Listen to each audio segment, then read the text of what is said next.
বন্ধুরা এখন হচ্ছে ঘরের বিছনার চাদর, এই যে তোর জন্য মোজা কিনে রেখেছিলাম, পড়বি তো রাত্রেবেলা ওই যে ইয়ে দিয়ে। গরম লাগছে কেমন একটা ঘরে, তো ঠিক আছে, ঠান্ডা লাগছে। এটা আলমারির উপর দিয়ে নামিয়েছিলাম, পাততে হবে কালকে একটুখানি, করবি তো আলমারিটার উপরে ঢাকতে হবে, ঢাকনি রেখে দেবো। কালকে। এটা কি করবো? ওইটা তোর মুছামুছির জন্য দিলাম তো, বাথরুম থেকে সব মুছবি টুছবি, কিছু তো আনলি না নিচ দিয়ে দেখে। তো এখন বিছনার চাদর পাতবে রিমি, এটা এটা ঝাড়া লাগবে, দরকার আছে। পরিষ্কারই আমি এই 2 দিন আগেই সব আবার পাল্টে টাল্টে পেতে পুঁতে দিয়ে গেছি। ওই যে ওই বালিশের কভারটা ভরতে হবে। হ্যাঁ, এটা কি করবো? কোনটা? হ্যাঁ, ওইটার ওগুলো রেখে দে তাহলে, ওই যেগুলো। তো চলো বিছনার চাদরটা পেতে দিই, তারপরে আসছি।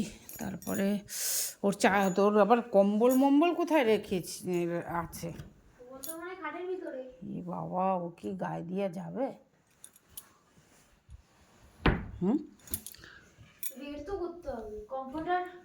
কম্পিউটার তো এইটা এইটা কি হবে? এইটা তো পাতলা, বল গরমের, বল এটা হবে না। থাক, চলো বের করছি, দাঁড়া আমি উঠাচ্ছি, চলো। অন্ধকার লাগছে, লাইটটা জ্বালা, ওই লাইটটা জ্বালা।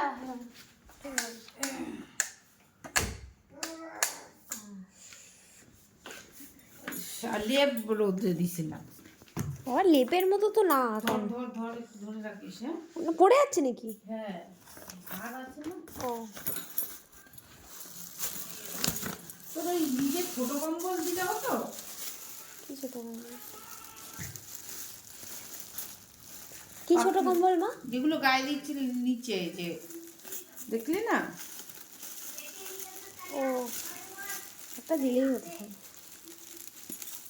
ঠিক আছে, এসব রোদ্রে দিয়েই রাখা, কি আছে একটা দিন গায়ে দিয়ে, কালকে রোদ্রে দিয়ে দিস। এর ভিতরে সব সোয়েটার ফোয়েটার আছে না? হ্যাঁ,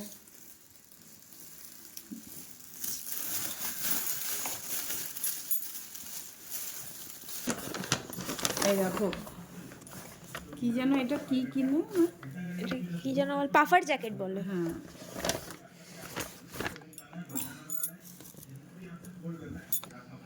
গাইস আমার একটা সোয়েটার খুঁজে পাওয়া যাচ্ছে না। ব্লগে ভিডিওতে দেখেছিস কি ভিডিও নিয়ে এই সোয়েটারটা খুঁজছিল। হ্যাঁ, এটা আগের বছরও পরিনি, সেই তবে থেকে। আর এই এই কমফর্টটা হচ্ছে রিমির।